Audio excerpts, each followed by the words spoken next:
Hola y bienvenidos a Word to Your Mama, un podcast blog acerca de una madre latina navegando el mundo de los negocios y la vida mientras construye su tribu.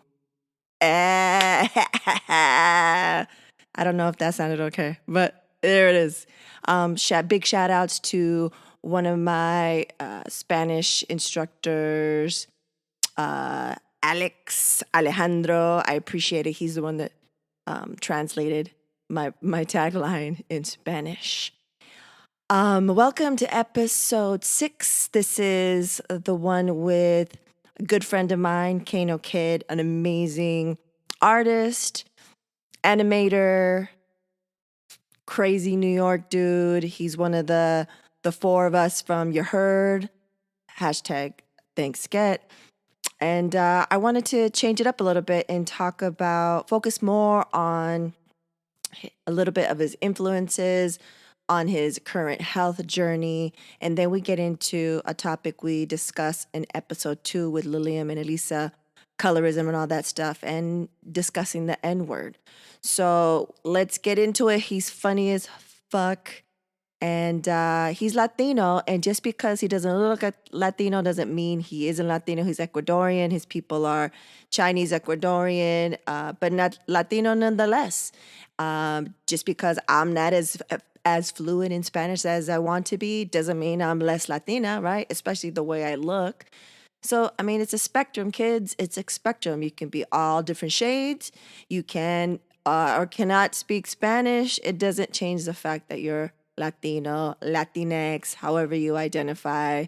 I hate Hispanic. I don't identify as that, but whatever. Do whatever you want. So yeah, let's get into this with Kano, a Latino creative from the streets.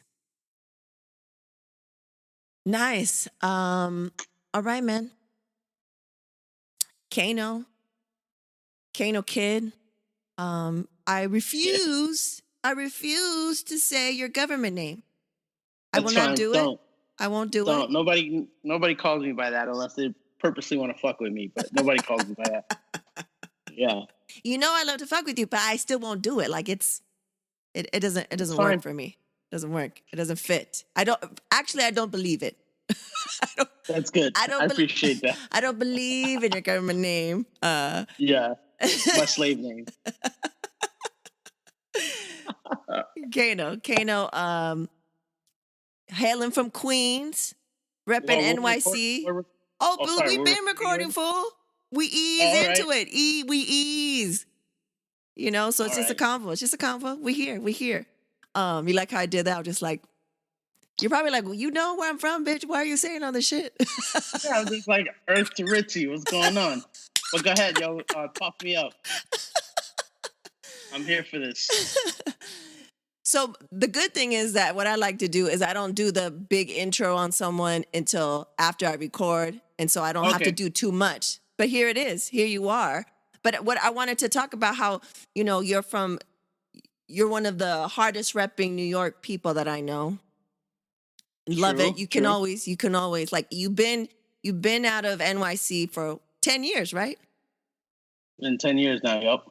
So we got to tell the story though. Like, so how we met, I think my side of the story is that we met because we're part of Marca's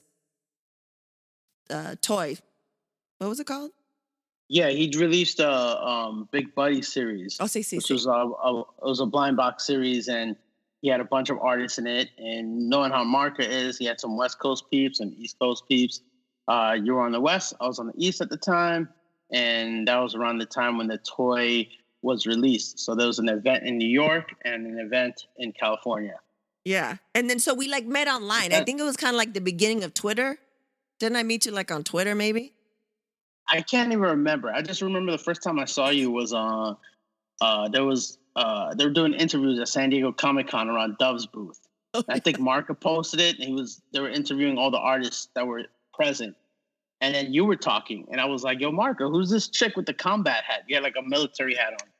And I was like, "They ain't no ain't no Spanish girls in this toy game. Who's that? He's like, oh, that's Ritzy. Da da da. I was like, oh, all right, let me find out, yo. And then, and then flash forward, yeah, I ended up moving to California. And the first day, You I think landed. the first day I landed, we checked into the Safari Inn, and that Yeah. night there was a party at Woe's place. Yeah. Woe's and Palmetto and all those guys. And I was like, you had been hitting me up like, yo, are you going to this thing? And I was like, I guess. I don't know. Like, I suck at geography when it comes to California now, and I've been here for 10 years. So back then, I probably thought it was like around the block. You know what I mean? Like, And it was not. so you were like, yo, you going to this thing? I was like, yeah, sure, I'll go. Bad move in hindsight. I'll let you know why. But yeah, so the first day I'm here, you picked me up with Karen, your homie Karen, Yep. and we ended up driving out to Woe's place. And the whole time, I mean, there's traffic. It took like an hour and It was change to get raining. there. It was raining and shit. Remember, I ended up Yeah. going on the bus on the wrong lane because I could. Do you remember that? All I know is that I'm in the back seat of this car with these two chola chicks driving. My first night in LA, we're on the road for a long time, and I'm like, yo, this better not be some fucking initiation shit right now. And I'm like, yo, when are we gonna get there? This has been like an hour and change now. So anyway, the whole time you're asking me about Woes and all these guys, and we're like a good 40 minutes into the drive. And I'm like, yo, I don't really know these guys like that. Do you know these guys? And we're like, nah. And you're like, yeah, nah, we're just going to some stranger's house and fuck it. Because, yeah, I mean, I know those guys from when we would go to San Diego Comic-Con, and there was always like a party. I'd meet them there.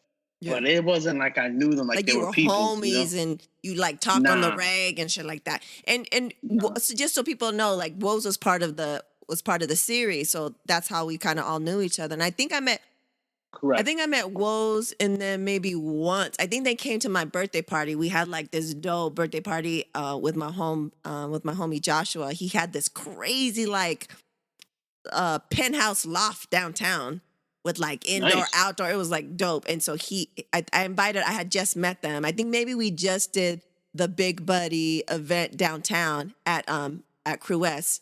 And then I was just like, oh, you guys should all come or whatever. And so they came, and I think but we didn't hang out. Like, it was like I was one of the hosts and shit. So they were there and we kind of talked. But other than that, I don't think I had ever talked to any of you fools, really. But yeah, you did it right, man. We showed you right. It's like, boom, we come in, we swoop you up. And for those who live in Cali or live in, Southern California, live in LA, you guys know how far fuck. We went to pick his ass up in Burbank to go to San Pedro. That's hella fucking far. Yeah, it was far. It was raining, and I remember we were talking. I could kind of barely see. And I remember I was like, oh shit. We were on some, like, there's a group of lanes, and some are like the what's it called, lanes? I can't think of the word. Why can't I think of the word?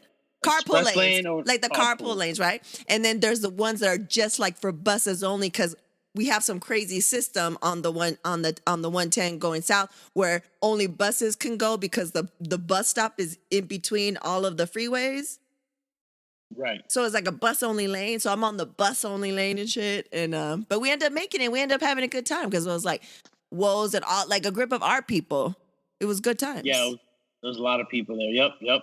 So, like, going back to why I regret it. Yeah. Like, okay, like, so I regret it because, like, I kind of fucked up that night. The first day in California, staying in a hotel, my wife's pregnant, my little daughter's there. And I'm like, I'm going to go out with these people I don't know and I'm going to go party. Bad move. In hindsight, I have my L's. Not a good look, but, You're a mom now. Now I get it. Now I get it. Yeah, the bad look. But at the time, Tony. at the time, I didn't notice anything wrong, right? But if I was a mom, I was just like, yeah, I'm going. But my wife was like, where are you going? She was like, word? And then when you got home, what the fuck? Yeah. She was like, must be nice. Yeah, good fucking times, man. So I met you, and then I don't know, like, I guess we just like started hanging out, me and you and Sked and Shane, and like I started meeting everyone kind of like right one after the other at different events. Yeah. And Shane wasn't part of that. I don't know how I started. No, I think you know what? You introduced me to Shane Jessup. Is that right? Yeah, it was at Crew West. It was at that one. What's his name? Steve. Is his name Steve? He had the bot. Oh, Steve. Yeah, Steve Tolkowski. He had the Yes. Sketchbot toy. And Yeah. he had a release at.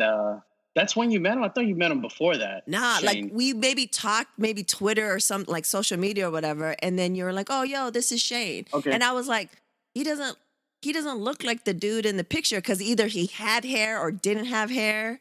Like it was weird. Yeah, like in the pictures, like New York Shane had like a bald head and like a beard. Yeah. Yeah. And then so we got out here, he let his hair grow. So yeah, I was like, who who the fuck is this? And then and I don't know, we just like started hanging out, and then I talked in the first episode. I talk about this is in my first podcast rodeo that we started out with your herd show. Hashtag thanks get and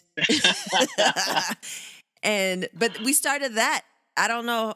Yeah. I kind of remember how that started, but we started that. We were like trailblazing. No, hardly anyone had one.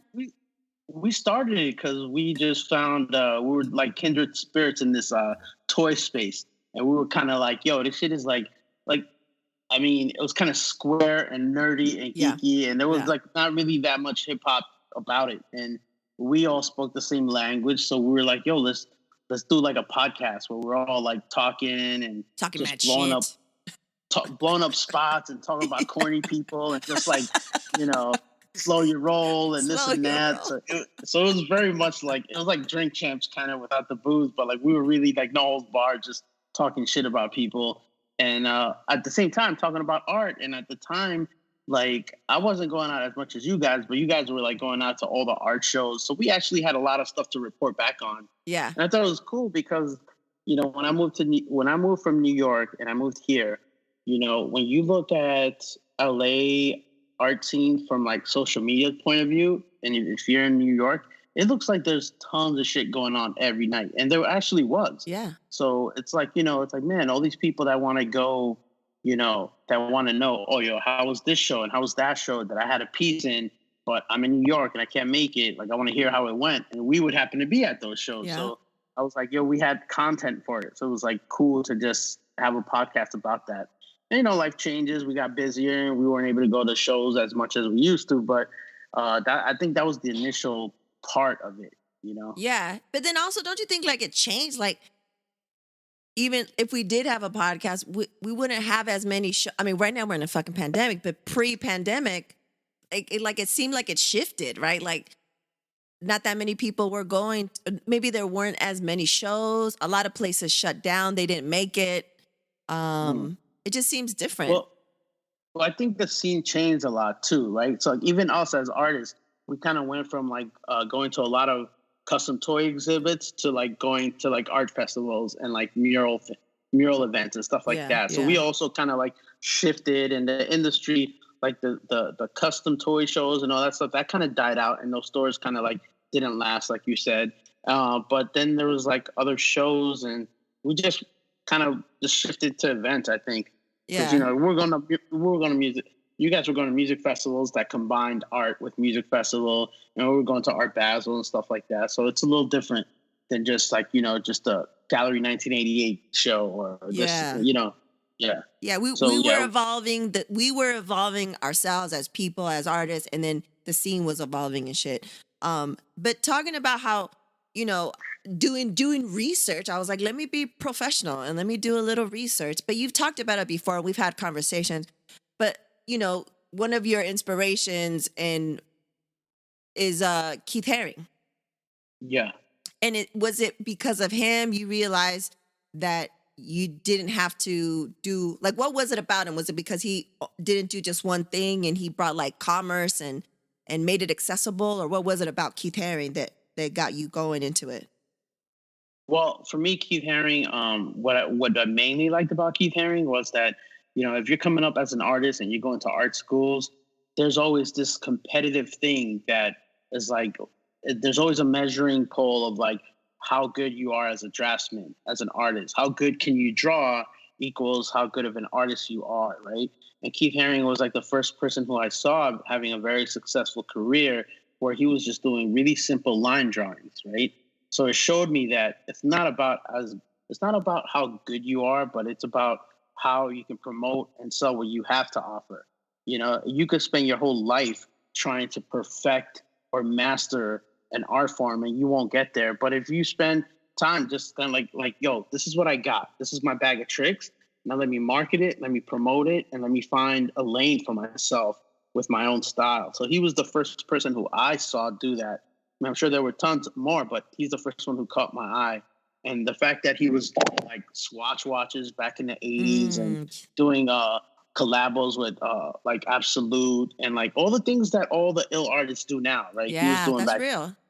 Sneaker collabs, like I mean, all of that stuff, all that streetwear stuff he was doing. And he had a store. He had like, you know, the pop shop. I mean, everyone's doing pop live now and like pop this and pop up events. And it was like literally the first one that had like that sort of name to it. And, you know, he was, you know, later I found out that in the art world that was looked down at, he was doing so much commerce and stuff. But I didn't know that as a teenager growing up. I was like, man, as a teenager growing up doing graffiti and like drawing cartoons, you want your name everywhere. So I'm like, that guy's stuff is everywhere. Yeah. You know, so that's why I always admired Keith Haring. And I thought he was like you know, he was a nerdy looking dude. And he never, I felt like he was cool with that. He never was trying too hard to like, you know, fit into like the urban quote unquote landscape or whatever. He was just himself. But that was pretty cool.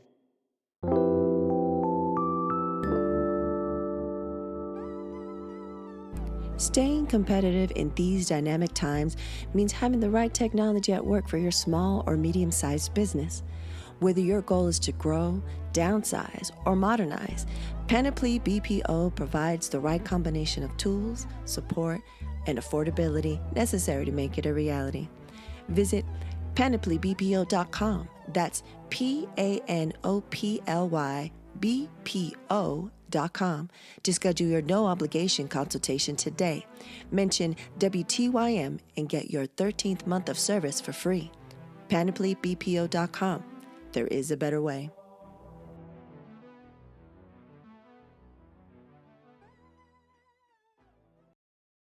For sure. And if you guys, you know, haven't seen the documentary on Keith Haring, what is it, Universe of Keith Haring, I think it's called, you have to see that. And then you just, if you didn't know about him, you learned so much about him. And if you knew about him, then you just, like, I just loved him even more seeing that. And I think, like, I just did a talk recently and I was talking about how, you know, especially, you know, I'm a little bit older than you, but growing up, you can only listen to one, everything was compartmentalized. You can only, it's like if you listen to hip hop, boom, it's only hip hop. If you listen to new wave at the time, it was called new wave, boom, that's it. Like you couldn't like all these different things. Like now these kids grow up with the internet and have access to the world and streaming and all this shit. It's like, it's weird if you don't like all kinds of genres of music, right? And at the same time, it was like people were telling me, like, you got to stay in your lane. Like, what do you mean you like hip hop and you like this? Like, what do you mean you like Special Ed and the Smiths? And I was like, I like them. I like them equally. Like they're as equally as dope to me. I love them so much. They do the same thing for me in different ways, blah, blah.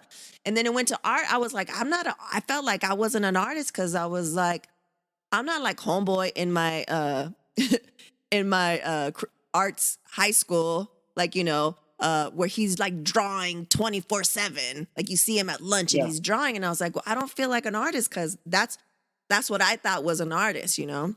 And it wasn't until like Keith Haring and like me living life. And I was like, I feel like I'm just a creative person. And yeah, like I can draw, I can do this, I can do that. But I like so many different things. And I think that's what Keith Haring kind of embodies, right? Where he's just like, I'm a creative, but I want my art to be accessible. So if you can afford my $3,000, $10,000, $20,000 piece, boom.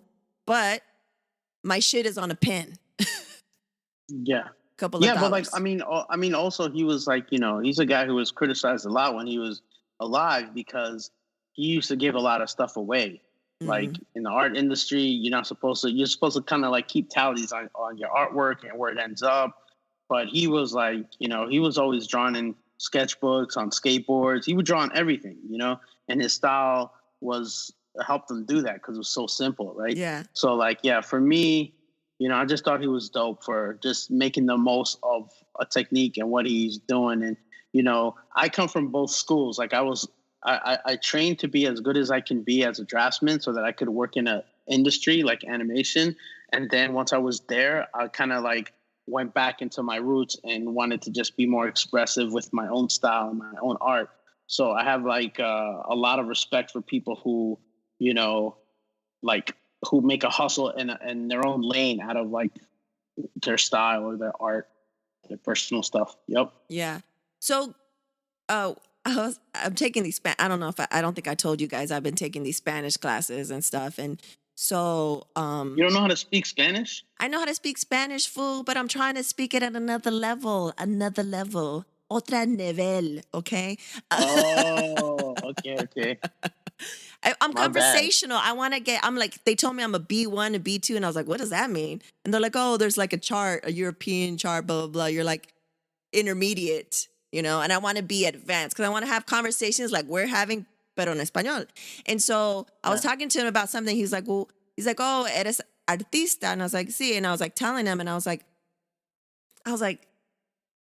telling him, I was like, I don't like the word urban. Right. Right, but I was doing research on you, and I saw that your alma mater. Alma mater. That sounds fancy. Go ahead. I'm listening. Your alma mater said that you are street culture, you do street culture inspired art. And Okay. I was like, oh, I like that. I was like, so what do you use? Street artists, urban artists? What are you comfortable in using to describe your shit? Being that I grew up in the 90s, like I always said it was urban. Urban being a bad thing has just come to my attention recently since I've been doing stuff for like, spots for Nick Jr. They're like, you can't use that. I was like, oh, word? Like, all right. So, but I always thought myself as an urban ass motherfucker. You know what I mean? Like, so I was like, all right. So I guess I can't use urban anymore, right? So, but I always think, when the term street art came out, when I first started hearing it, I felt like I was a street artist, but not in the Banksy sense. In the sense of like I'm an artist and I'm from the streets, so I'm a street artist. I'm like an art hustler. That's why I always use the term art hustler because it's like I do what I need to get done within this art world to like pay the bills and live my life. So whatever pocket I fit into. So like I always like a artist from the street, a street artist. I wouldn't say because street art. I mean, I automatically think street art. I'm out there wheat pasting some shit. I don't do that. So that's not me. Even like when people say, "Oh, such and such is a graffiti artist," like I'm not out there tagging up. I paint with a spray can, but that doesn't mean like I'm a graffiti writer. You know what I mean? Like, even though I might have originated with like a tag, but I'm not. I can't claim that because I know so many people who still live that life. So I'm not really about that life. Right. I'm a mild-mannered hooligan. Mild-mannered hooligan. Mild-mannered hooligan, From the streets. I was wondering about that because I was, I don't know, I just don't like for me, urban has like maybe I don't know if it's a negative connotation or it's just like, I feel like it's more than that shit. And I feel like I like the street culture inspired. Like I'm like, how we express what your Heard show, what the podcast was. We discussed art from the street on up. Like we have this certain sensibility and stuff. And that seems to be like a running theme of the podcast. Like you heard when I was talking to Lilium and Elisa, like the Nah Beat Productions crew, it's like, we have the similar sensibilities. When I was talking about that to them, that I had to get that flavor and that vibe from dudes, I was talking about you motherfuckers. Like, you know what I mean? Like you guys got it. Like we banded together because we were in a certain scene that was maybe a little bit more nerdy and geeky, and we wanted to be together with people, like you said, knew the vernacular, knew the history. When we talk about shit, you drop somebody's name, we were not like, what does that mean? Or who is that? We're just knowing, any hip hop reference, any street reference. I don't know all the graffiti references, but for the most part, I do. You guys, if it's above and beyond, I ask questions, but it's a certain Yeah, vibe. I'm trying to find, I'm trying to learn about why I shouldn't be using the word urban, and I'm all ears. I'm listening, why I shouldn't use it. But like, there's times when, like, for example, all right, if if there was, all right, if there's a heaven and afterlife, there's a man standing there and be like, yo, rock and roll people go over here, urban people go over here. Like, I'm going to go where the urban people are. For Yeah, sure. I'm like, for sure. That's me. That's all me. 100. Right? So I'm going to the urban line right there. So that's kind of how I see it. I always felt like that was like the appropriate title for me, but I understand like some people think that, oh, that's what white America labels is a safe word or whatever you want to call it. I can understand that too, And I think for me, I'm an old model out here trying to survive, I think for me, it's because I come from the music industry, and we all saw how they would use urban, for a certain type of music, and then it would be less than, you know what I'm saying? It wouldn't get the play. It would be, an urban show would be labeled like, that's a hard show, to sell tickets, and like it was all kind of like, I don't know, like negative kind of sort of. So I know for me, like the one experience I do have with that is when I came out here, I had a meeting while I was working at Warner Brothers, and I had a meeting with like the president of Warner Brothers Animation, and I just it was more like it was a meeting just to introduce myself. Like, yo, I work here. This is all the shit that I do. In case you guys ever work on some shit that's fly like this, I'm your guy. You know what I mean? It was like an introduction. I was basically pitching myself for like potential projects, so I was like, because I had heard they were doing some stuff, and I was like, yo, I got to let these people know who I am. Da, da, da, da. So, but I remember the guy telling me, the president, he's mad cool dude. He's actually from New York. And he was like, yo, you know what the problem is with pitching shows that are like urban or like hip hop oriented is that when you pitch these shows come along with the culture when you're in a pitch meeting. And most of the people in that pitch room don't identify with that culture. So they pass on it without understanding. He's like, I get it, but like, this is a committee thing, so people don't get it. So like when you go in, and everybody, all of us that come from our like generation, our shit is we're trying to rep to the fullest, right? Yeah. So we step inside a place and we're trying to tell our stories, and we're trying to be like, yo, this is da da da. For whatever reason, we need to let everybody know that we're from the hood and blah da da da da whatever. But I know that's me, right? So like. So they're just saying, yo, just so you know that coming in, if you want to get a show and you're pitching this, you already have you already have some strikes against you that you're working right off the bat. But this was also like, now it's a little different, right? You got people like Lena Waithe and all these awesome production houses that are doing projects. But this was like in 2010, you know what I mean? So it's different back then. Now I feel like everyone's more open to it. But back then it was a little different. Yeah, that makes sense, man. Also, what I wanted to talk about is everyone that comes on here a little bit code switching. So did you find because you're in the animation world, when you in your corporate sense, like your day job, and you're contracted or whatever, do you find yourself, since the beginning of time, did you have to code switch, or it's not really like that as an animator and what you do? No, thankfully, animation has never really been like that. There's all kinds of different people in animation, and everybody knows me for being like the dude that I actually clown around a lot in animation. It's like everybody knows me for being that guy. So like, no, I never been, man. I've always been that guy that's like, I come in on a Monday and somebody has to tell me about whatever hip hop shit that happened to them and their experience over the weekend. You're the hip hop dude. Oh my gosh. I had to go through, I don't know how many, like a year of every nerdy dude telling me how I had to watch Hamilton. You're going to love Hamilton. You're going to love Hamilton. And I'm like, you motherfucker. Like, I hated it. I still don't like Hamilton, by the way. Great job and congrats to the dude. It's awesome that he represented like that. But I watched it and I just couldn't get the taste out of my mouth. I was just like, dude. Just so like yeah. So I hate people who don't listen to hip hop or care about rap music, telling me how many times they watched Hamilton and how I have to go see it. I'm like, come on, bro. You're like, nah, son. Yeah. So Nah, no, B. I never had to code switch a lot.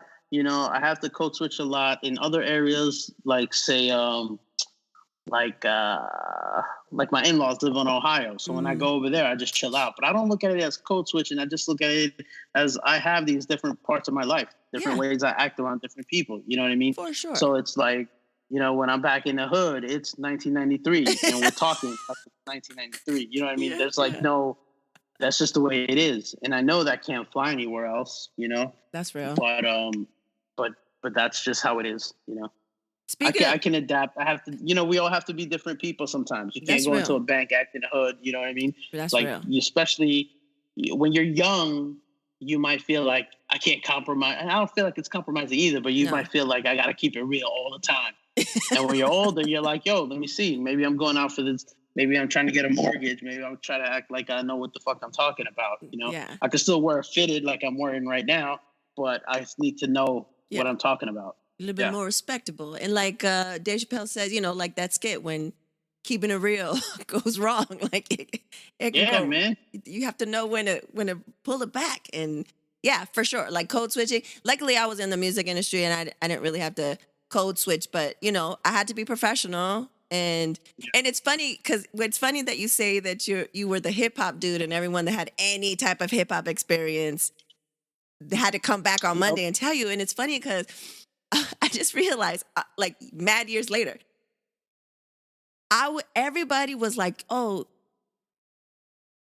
part of the time I was in the music industry, everyone just knew me as my government name. And then they knew me as Ritzy, and they're just like, oh, she loves hip hop. So they always have to, they're the nerdiest people that don't listen to hip hop, know maybe one song from someone recently, and they always got to go, yo. They email me yo. They tell me in my face, yo. And I was like, it sounds terrible when it's coming out of their mouth. And then I was thinking the other day, because I was like in the garage looking for something, and I was thinking something, and I said to myself, like, yo. And I was like, I say it all the time, but I don't really notice that I say it. Yeah. But I hate that that's how they greet me. Like, they're just always like, yo. Yeah. Yeah, man. Like, there's that. There's like, you know, all right. So like, I'm 42, right? So like, about to be 43 in a couple of days. We're about to be 43. So I'm kind of old enough that we're like, I'll bump into people that I met in my 20s, right? And they're like different people now. Like they're like, whoa, dude, you look exactly the same. Like I can't, dude, you're still on the hip hop thing. I'm like, yeah, this wasn't the phase, motherfucker. Like I wasn't trying to find myself. I've been this guy, you know. Exactly. The genuine article, dude. This wasn't a phase for me. Sorry, I was like an urban friend at the time, but I was just like, yo, shit, I'm ride or die with this shit, man. This is who I am. Please believe it. You know what you get for that?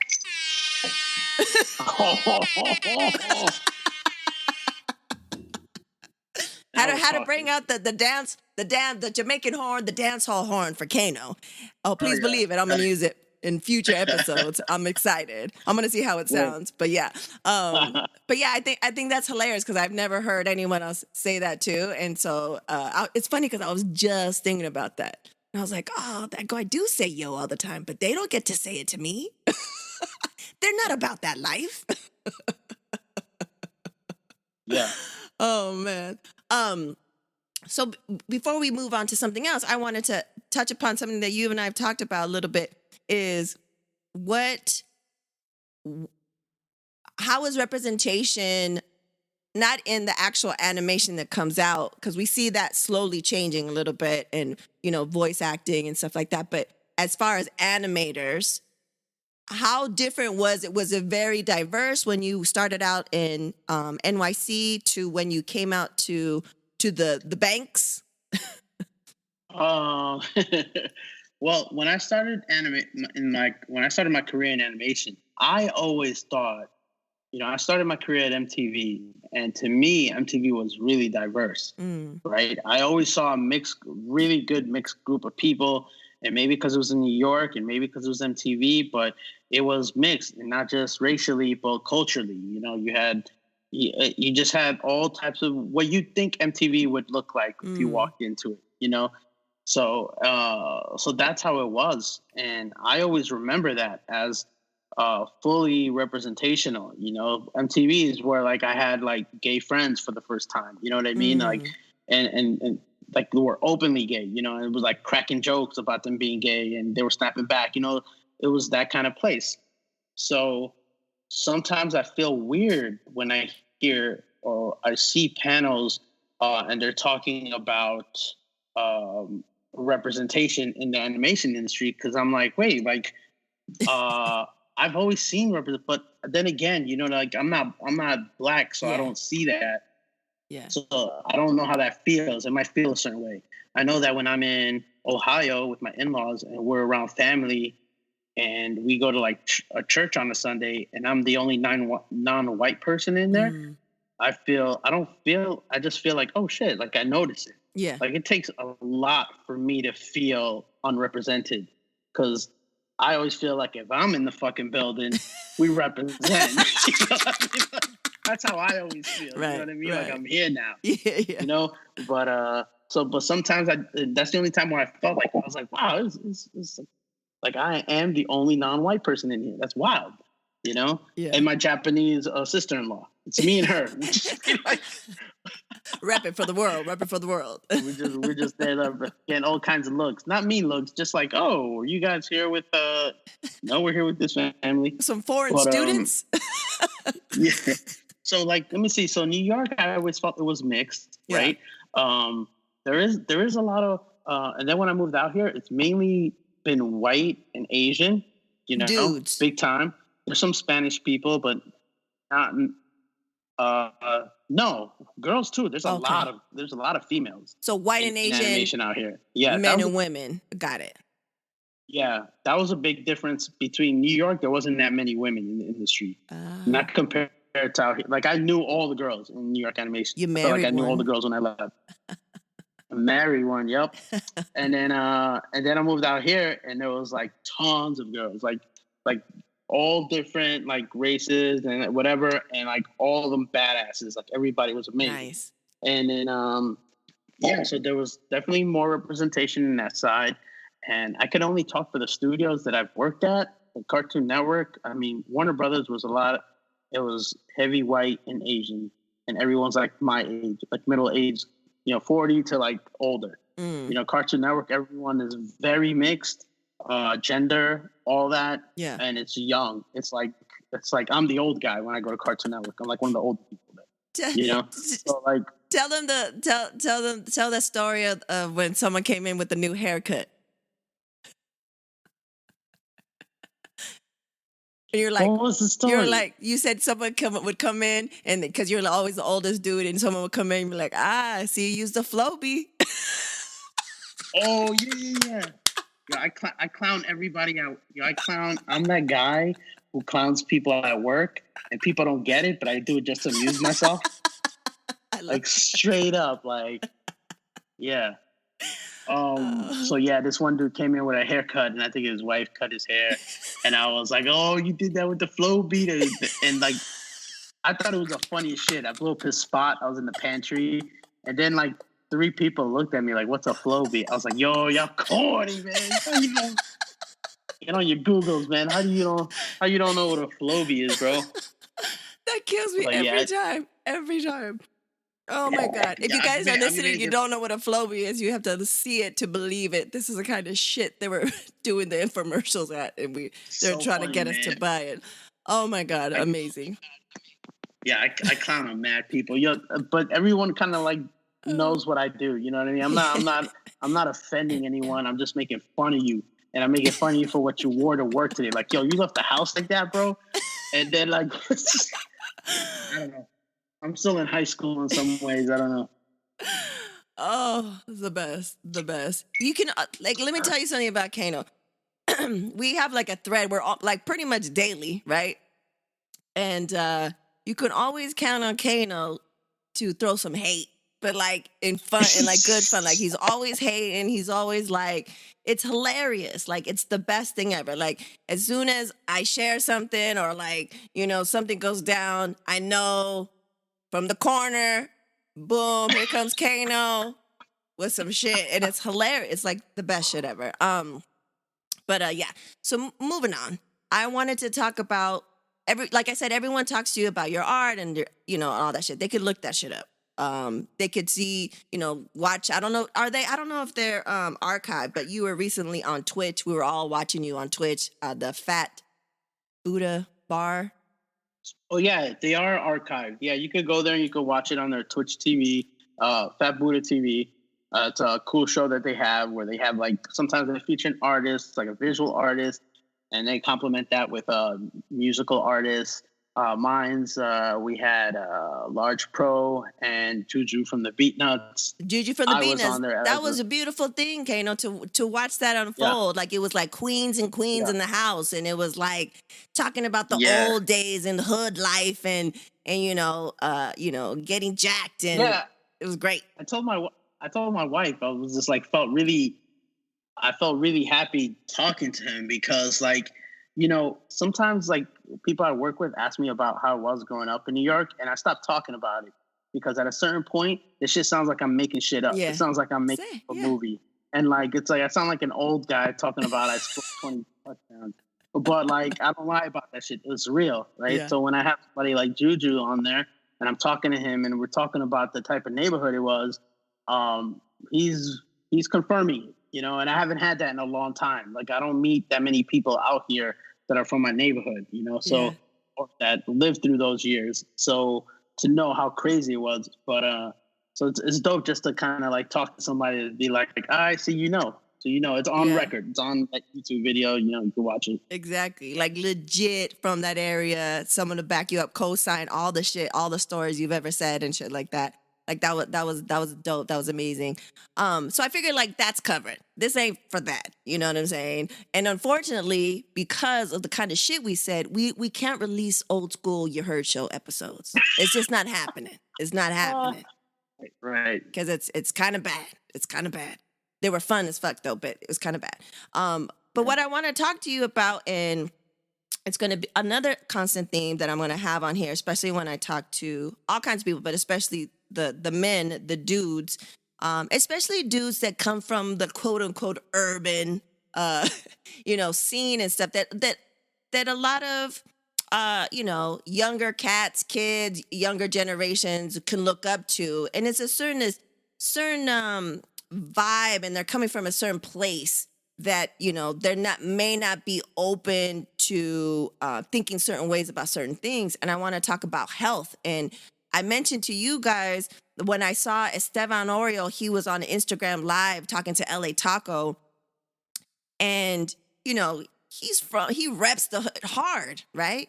In the Latino community and reps the hood for all around the world. And here's this dude that so many cats, hard motherfuckers look up to, and they were hearing, like they were listening to him, but they were hearing him when he was talking about him being vegan. Because LA Taco was like, yo, where's your favorite taco spot? He goes, well, it used to be such and such and such, but now I don't eat meat. And they were like, and then he started getting into it. He was like, yo, because the doctor said if I don't change the way I eat, I'm going to fucking lose my leg. Because he has like neurological problems and, and some other things, probably like diabetes or something. He didn't get into it, but he's like, I have some neurological shit, some nerve shit, and I also have this other shit. So he was like, if you don't change, because if you saw him walking around LA at different events, he would walk like he had a lot of trouble and he had a cane, right? But he doesn't have a cane. He doesn't have a cane anymore. I thought maybe he just got injured or something. Like I didn't know it was like an ailment. I thought he was pimping. Next phase of life, he was pimping. Yeah. But it turns out he was talking about, just real talk, like no sugarcoat, just the way he talks. He's just like, yo, he's like, the doctor said I'm going to lose my leg, so I changed the way I eat. He's like, I wish I would have done it 20 years ago. And just kind of like tossing facts. And I'm like, these kids are on Instagram Live right now, are from the hood. They live in food deserts. They don't care about what they eat. And they're seeing this dude that they respect that they look up to, they don't look at as he sold out. You know what I'm saying? Yeah. And they see him like talk about this shit. And I'm gonna have like Roy Choi on, and I want him to talk about like mental health and all that shit. But as far as like health, I know that you've changed, the way you eat and stuff. And I wanted to see if maybe you felt comfortable talking about a little bit about that shit, because I think people should know. People should hear more about those types of stories. Yeah, for sure. I feel cool sharing that stuff. I'm not a vegan. I haven't reached that point yet. But yeah, no, for me, it was basically like like I mentioned before, I'm in my 40s now, and I like any typical guy. I don't really, if I go to get a physical, I want to make sure like I'm in somewhat shape to get a physical. It sounds so stupid, like, you know what I mean? Yeah. Like, I don't want the doctor telling me fucked up shit about me. Like, I don't want to hear it. You know what I mean? Yeah. So, like, I'm the kind of guy to be like, I'll get a checkup when I'm like 20 pounds lighter. How about that? You know what I mean? So stupid. When I'm ready for a checkup. Yeah. I don't want to have some dude telling me shit, like whatever. So nobody likes to feel shitty after walking out of a checkup, right? So I told myself at the beginning of the year, I was like, to be honest, at the beginning of every year for the last 5 years, I've been like, all right, this is the year I'm gonna get a checkup. Da da da da. So I said I was gonna do it this year. There's a lot of things that I was like, all right, 2020 is the year where I'm gonna do a lot of different shit. Like I've 2020 came around, and before quarantine, I was like, I finally got a California driver's license, which had been That's big. like not. So I finally got that. I was still driving around with my New York shit for the last 9 years. So I got that, and then I was like, let me go to the doctor and get a checkup. Let me go to dermatologist because I had a skin condition. So first I went to so anyway, it was like a domino effect. Yeah. I went to get the skin checked out. They told me what I had. They gave me things that I had to get done for that. And then that led to me having to get like some shots and some blood work. And once I took the blood work, the doctor called me in, and it was like, yo, he told me all the math that was wrong with me. He was like, this is, your high blood pressure, your sugar, everything was out of whack. You know what I mean? So, and I was just like, damn, but like, so it was a reality check, and he was basically telling me like, does this running your family? And if it does running your family, even if you haven't had it before, your 40s is when all this shit starts coming back up. So you got to take care of yourself, and you got to keep tabs on all this stuff. So I was like, since he put it in numeric terms for me, like he showed me where my blood pressure had to be at. I saw my weight, which had gotten way like higher than I thought. I thought I was like, I thought I was at the number I gave in my driver's license. I was just like, wrong. I wasn't anywhere near that. Wrong. So I was like, damn, I played myself like crazy. So I just like, all right. So I was like, all right, the Filipino nurse made me feel like shit. I was like, my fucking shirt. Get the fuck out of here. So anyway, after he told me what I had to do, I brought a blood pressure machine, and I just cut out everything. I've gotten in shape before and worked out, so I know the things I need to do. But I was in my 20s back then. Your body changes a lot, so now I have to go like even harder and really change my diet. So like I had to cut out like gluten and like sugar, like a bunch of stuff, right? So I just got back in, and then like once the doctor, I was having checkups with the doctor every week, so there was like a significant getting back on track thing. He was giving me mad props, and that felt cool to have this relationship with the doctor that was like supportive, instead of me building this weird kind of like hatred against a doctor that I don't want to see. Like he's a hater. Yeah, I was like, oh fuck it, he ain't trying to see me live, man.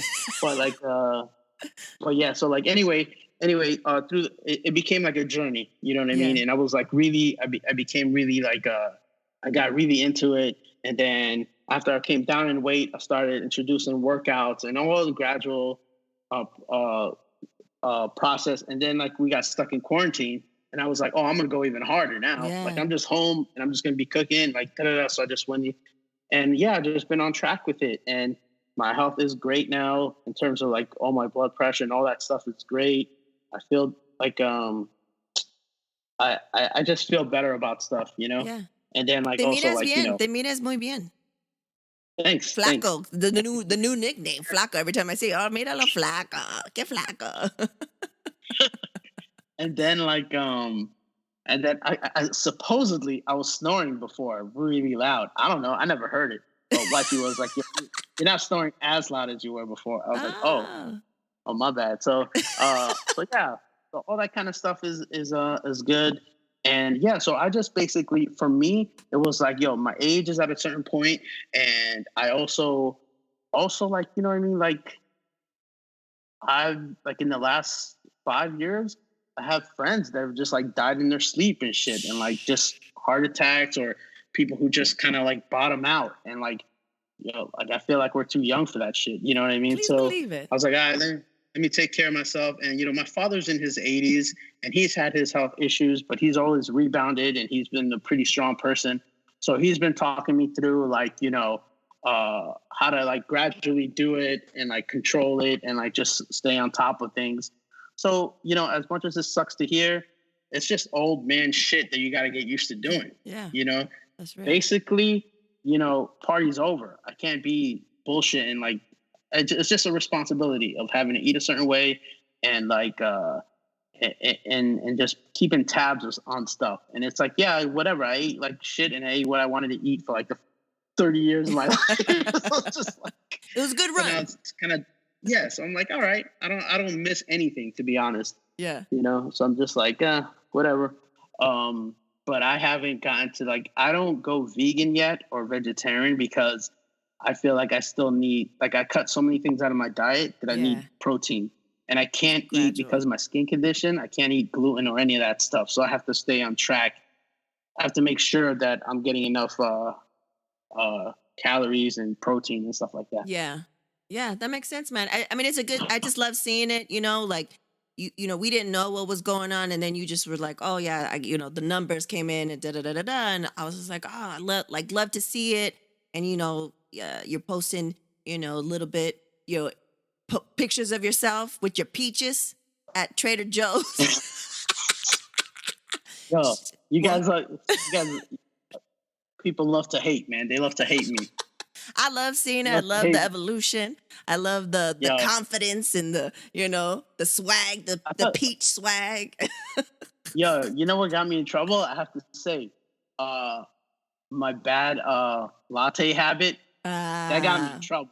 That shit makes you gain weight, man. That shit is, at least for me, it did. Like I would have like a latte and a croissant, and that was like I would have it almost every day. Just the croissant alone, dude. Just the croissant alone.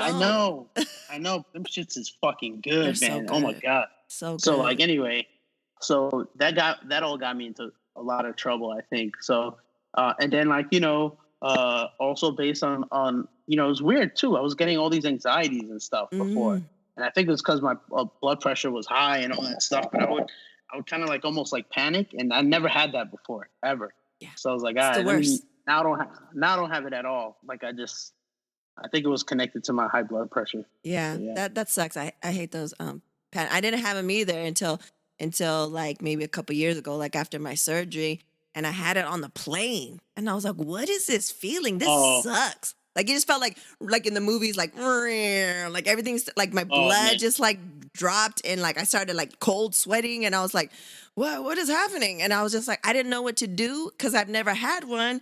And I was just like, luckily I was just like, I want to just punch everyone here.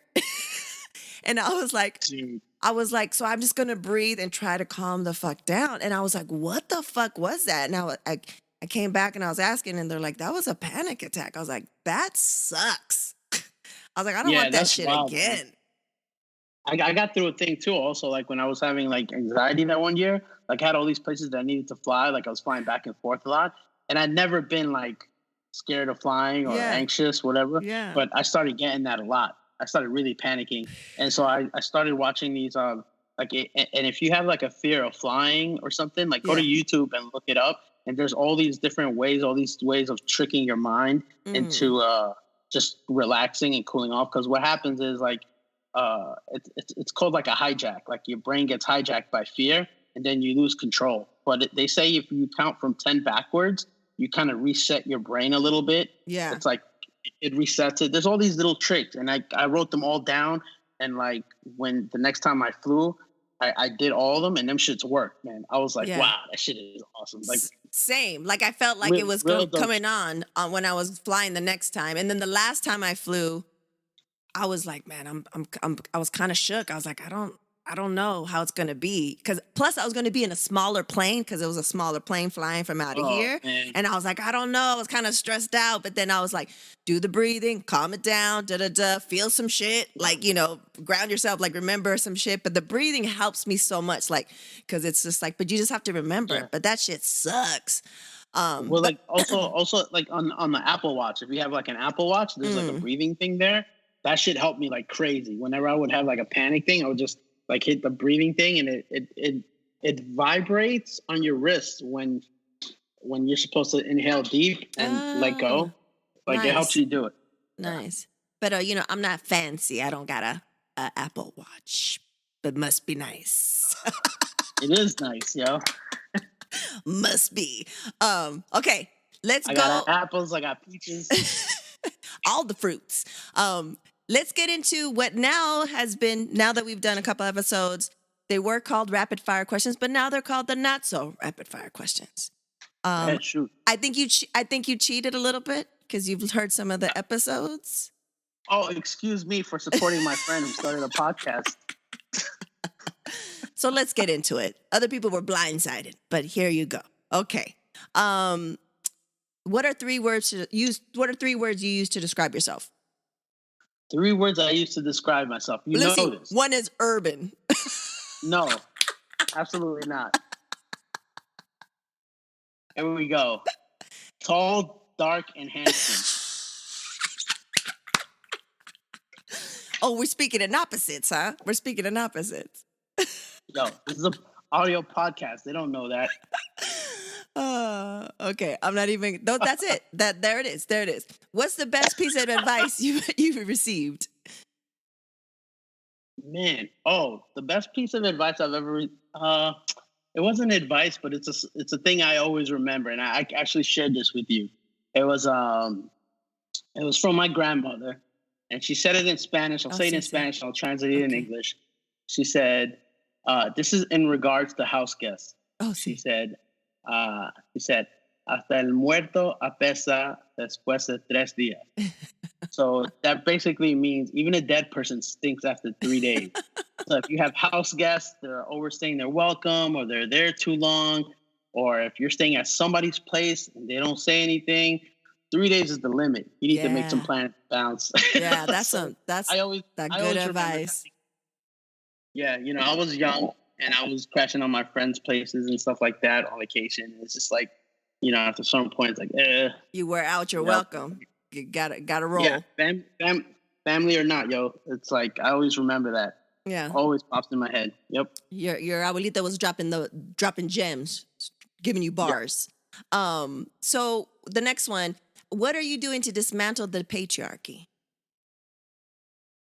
Describe patriarchy. You said that before. I've heard you ask that before, but describe it to me. So the patriarchy is like, systems in place that are mostly run by men. Example, the different gender roles, the fact that women don't get paid equally, they get paid less. They're not allowed to be in spaces and places of power.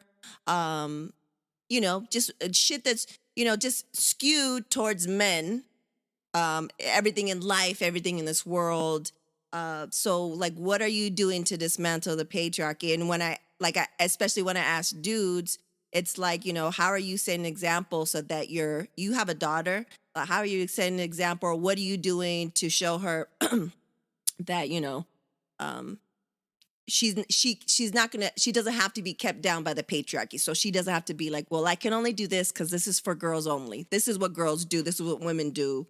Or I can't do that because I'm a girl. Like, that type of shit, that mentality. That's what's basically ingrained in us since jump. Okay. Thanks for explaining that to me. I think that with that kind of stuff, speaking to someone like, all right, so for like my daughter, she's like 13, right? Yeah. She's growing up in a world where she almost doesn't really even have to um, she does. That's almost like not an obstacle for her, right? Yeah. So that's great. But for older kids, like say, what I love doing is like when I go to speak to schools, to like my old high school about careers in animation, and there's girls that are answering questions, I try to reinforce that there is a heavy women presence in the industry, Nice. and that they're writers also, and they're creatives, and they're a force of nature, right? Yeah. I make sure to let them know that my wife is an artist, that I try to big up as many people as I can online. Of course, not just anyone, but people that I know, right? So if it's like from like I follow a lot of female skaters, because I just think it's dope, and that's something that like I was wrong about that when I was younger. Mm. When I was younger, I felt like girls only skated to try to be around guys that they liked. Yeah. And I Yeah. was just like, and I never saw a girl bust her ass hard enough and keep skating for me to respect that they could do it. Yeah. But now it's a completely total different ball That's game, real. and Yeah. I respect it like crazy. So I try to support it whenever I can, and I try to like repost or follow or comment or share. Also, like whenever I have female friends that are doing stuff in any kind of creative space, I always try to repost it or share it or acknowledge it, just so people see that I'm not just like this guy that's just like posting about guy stuff. Like it's Yeah. okay for you to big up like your sisters and that are doing shit. It's just kind Yeah. of like, why not? Because I mean, it does matter. It's like there are like little girls that want to do the stuff, or there's I wouldn't even say little girls. There's like grown women that need to be empowered to want to go for theirs. You know what I mean? Please And if they believe it. see it, you know what I mean? And if they see it, then that's more who I'm talking to when I'm repping that. Like the little girls, they're kind of like they know what's up. They know more than we do. You know what I mean? It's That's like, real. but like the people that are like 10 years younger than us, they're still kind of like, man, I don't know.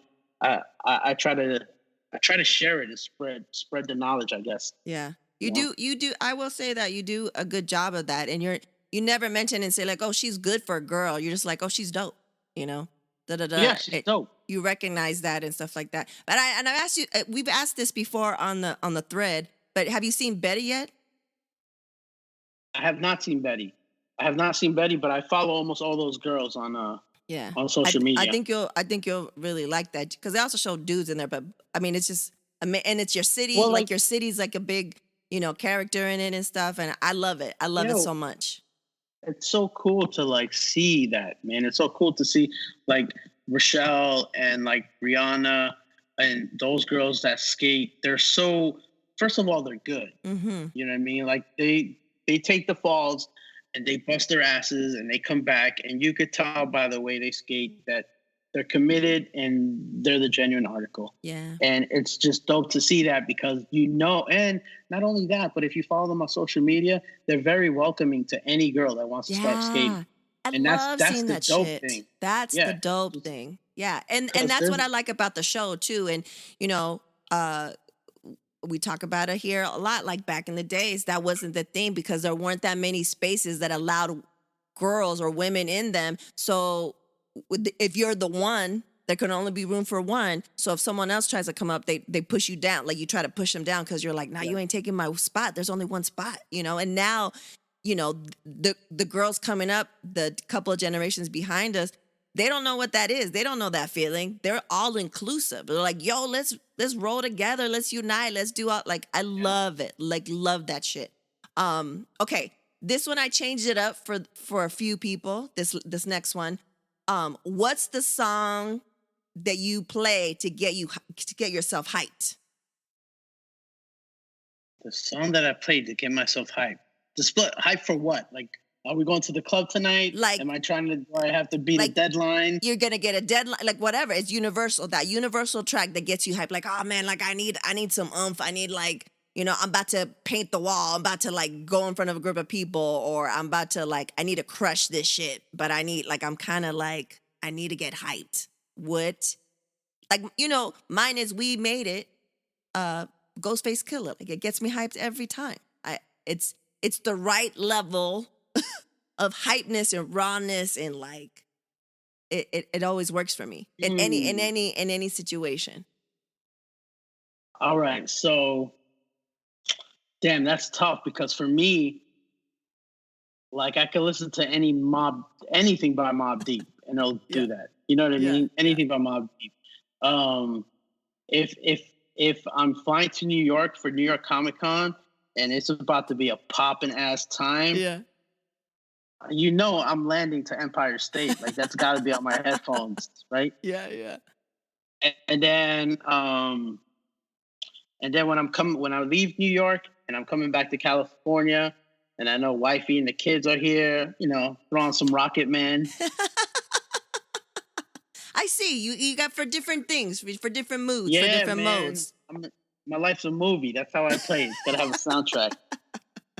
Love it, You, love it. you see me in my Instagram stories with pouring my tea. You know what's up. Oh, I know. I gotta have different music. I gotta have different music. You It's gotta like that. for your tea, and I'm sure maybe you have different music for your hummus that you love so much.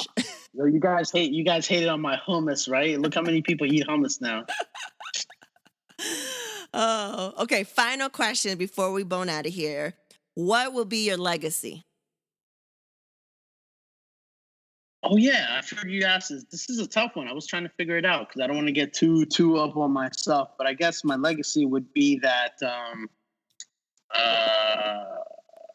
shit. I guess my legacy and what I want to be remembered as is just a person who kind of was loyal to their art and loyal to the things in his life and was able to build a really nice life for himself. And I think that's basically it. Yeah. Like I feel like I don't know. I want to keep it simple without getting too preachy, but I feel like that's it. I just stayed loyal to the things that I loved, and they stayed loyal back. I guess. You know? Yeah, I think so. I think that's real. I think definitely no one could say that Kano is a fair weather fan or a fair weather friend. Whether you know what I'm saying, like I've known you now 10 years. It's a significant amount of time, and I know it's you're the crazy. same. You're the same motherfucker since before. And now that the only thing that's changed, I think, for me is that now, since I became a mom, a magical motherfucking warrior, is that I understand so much more, and I see that you came out with us, but you weren't out with us all the time. Like you're really a good father, and I don't know if I've ever told you that, but like you're a good dad. Like Thanks. you know what I'm saying?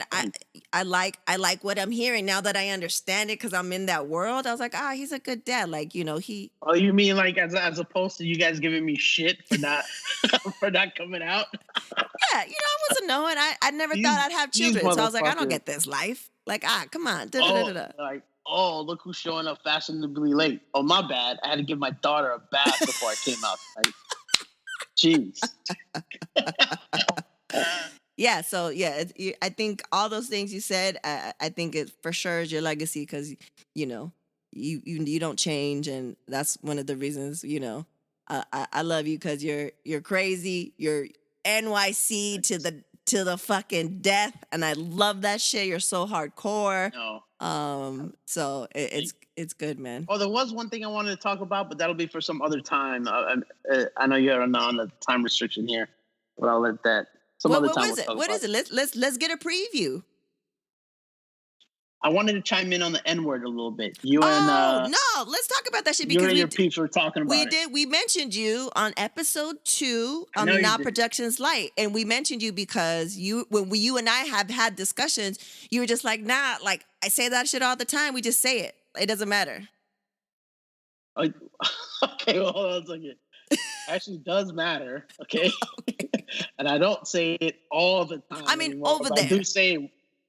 Yeah, so basically, my relationship with the N-word coming from New York is that we use it like crazy. If you're Black and Hispanic, that's like the same thing growing up in New York City. So you say it all the time. Like, especially if, Spanish kids are really guilty about saying it, probably even more, right? Yeah. But it definitely is a term of endearment where I come from. That's just how you talk. Even to the point of if you really wanted to dig deep in a Spanish household, your mom, if your parents are together and you're living at home, your mom will even refer to her husband as her negro. Like that is very popular in Puerto Rican households and in Dominican households and in South American. It's just like it's a term of affection, right? So like That translates to English. even if he is negro or not, like even if he's not. Correct. Got Correct. it. So you get that. So if you're a Spanish kid growing up with that in your house, of course you get the green light to say it in English. It's the same thing. Yeah, right? that makes so sense. like I grew up using that word heavy in my neighborhood. So it was always the kids that left my neighborhood and went to college, right? The uppity ass dudes that we used to call went to college, then came back and tried to educate the hood on, yo, that's not woken up. Man, like, shut the fuck up, man. Who cares what you think, right? Yeah. So like that's how we always reacted to college kids. Where it was the black kids or the Spanish kids that went to college and read their Che Guevara books and came back trying to educate what a fucking, like, get the fuck out of here. Man. Like we in the hood, we just wasn't up on that, right? So anyway, when it became a thing that you couldn't say it anymore, like you can't, like I felt a certain way. I felt like we redefined that word to mean something good.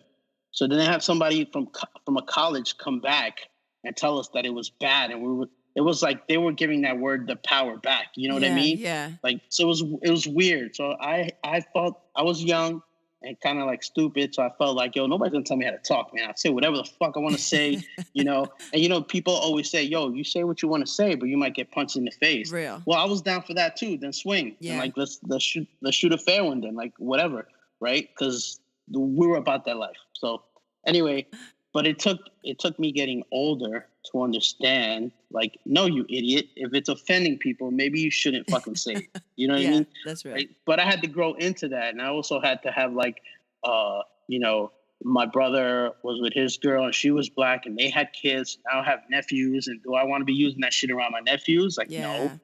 If they hear from somebody else, that's fine. But I can't be holding that. I can't be representing that no more, Yeah. And like, you just get older and grow out of this shit. But like, there was a certain point in my life where like, you couldn't tell me not to say it. Like, I'll fight you for the right to say that word. Yeah. You know what I mean, like, so that's how I felt. And like, I just wanted to chime in on that because I always want to talk to people and like, and I work with people who will say it. There's one Dominican girl I work with out here. She's from New York. She's from Washington Heights. She gets so hood every time she sees me. She can't wait to see me. So as soon as she says, like, if I don't hand something in and she's collecting something, she'll drop the N-bomb like crazy. I can tell it makes people uncomfortable. I bet. And it makes me uncomfortable because I'm like, yo, what are you doing? But she's younger. She's so hood. I'm just like, yo. We're not in New York anymore, right? So like, but it's bugged out too, because like, right now, 2020, if I go back to my neighborhood and we hang out on the block, everyone talks that way. Everyone still says gay or whatever, all that. It just, like I said, it's like the 90s. And at first, it's jarring to me. I'm like, yo, that's crazy. Yeah. And then it's just like, oh man, this is just like old times. This is so dope. You know what I mean? But yeah, I don't know. I just wanted to give my 2 cents about that. No, I appreciate that because you know why? Your story shows like the evolution. Like you evolved and you saw, of course, when you grew around it and it was a term of endearment and you were young, you're just like, nah, you're not going to tell me not to stop saying that shit, right? It was just different for us because, it wasn't something that was said around us. It was always bad, It didn't matter if it was with GGA or, ER. It didn't matter. Like, it was always a bad thing, but there was people that felt like they could say it because just on the strength, not because of their hood, but just on the strength because they listened to the music. And it's like, nah, you can't do that. Yeah. You know what I'm saying? So, but I appreciate you bringing it up and talking about it because I did want to talk to you about it. And then the fact that you evolved and changed and, you saw that like, it changed, you know what I'm saying? And I think it's hilarious that, that your Dominican friend, coworker, Washington Heights, hella Dominican, coming to Cali and just being like, oh, here's my, NY brother. Let me just, Yo, she's been here as long as I have. It's not like she just got here. I was just like, what are you doing? What are you doing? Like, you don't have to do that. Hilarious. Yeah. Well, Kano, I appreciate it, man. You coming on here and talking all that shit. You gave me everything I wanted, you know? The hood, the health, and shit like that. Yep. A little bit of the N-word. Since I gotta ask you, are we still boycotting Goya? What's going on with that? Yeah. Is that a thing? Yeah. And so first world problems right now. I ordered some food, right? And I ordered like frozen plátanos, plantains, but they didn't have what I wanted, so they substituted with Goya. And I was like, I bought this shit. I can't, I'm gonna eat it. And then Supernatural Bear was like, I thought we weren't. I was like, we're not. This was a mistake, but we're gonna eat it because I need these plátanos right now. But Goya. But I'm sure there's a lot of people that were like, no, fuck Goya. Now they're just like, I just need the sazon and I need the. I'm bad with that. I'm like, I'm really bad at boycotting shit. I like things that I like. I'm like, I'm trying to live my life, man. It is tough. It is tough. And also for me, I haven't yet only on accident, but the Goya premium black beans, man, they're my fucking favorites. You don't play yourself, man. Come back to Goya. come back to the Goya side. Come back to the dark side. Come back, man. If you stop buying Goya, then there's aren't there a bunch of workers that won't be working in those factories? I don't know. It's all fucked up. That's how I justify it to myself. Yeah, you're helping the people, the workers, la gente. All right then, man. Thanks, man. I appreciate it. All right, cool. Say what's up to the fam. Peace.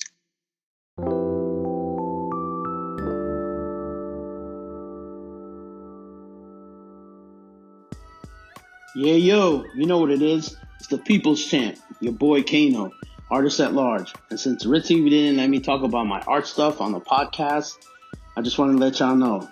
I do murals, I design toys, I do graphics, I illustrate, I also work in cartoons. Whatever you need, yo. If the bag is right, then I'm the one you're looking for. You can follow me on Instagram at KanoKid. Hit me at Twitter at Kano, and my website is www.kanokid.com. Word to your mother's mother. Peace.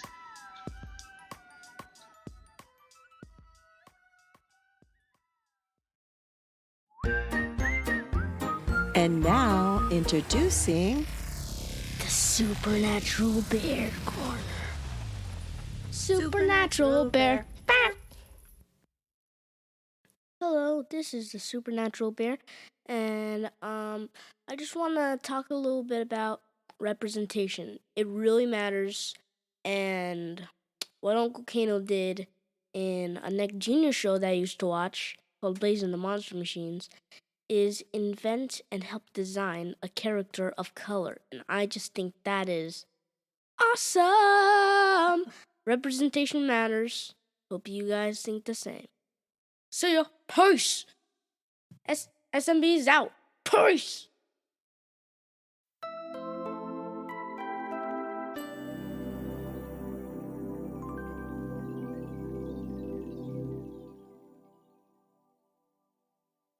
Yeah, that was the mild-mannered hooligan, as he called himself.